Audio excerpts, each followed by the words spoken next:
ske nu? Jeg elsker dig. Jeg ved, du ikke har gjort noget forkert. Nu stiller I jer med bøjede ben og gør jer selv julebenet.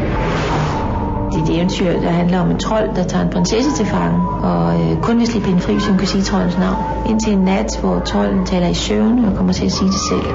Undskyld, jeg tror ikke, vi er helt med. Nej, det er jo bare et eventyr.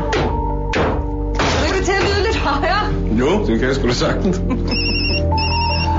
Det er Henrik Kristoffersen på anhold for overtrædelse af straffeloven. Bedt om at følge med til afhøring på stationen.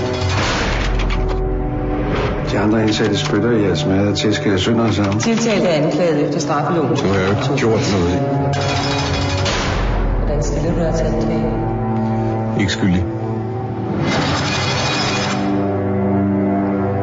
Og du har ikke gjort det, vel?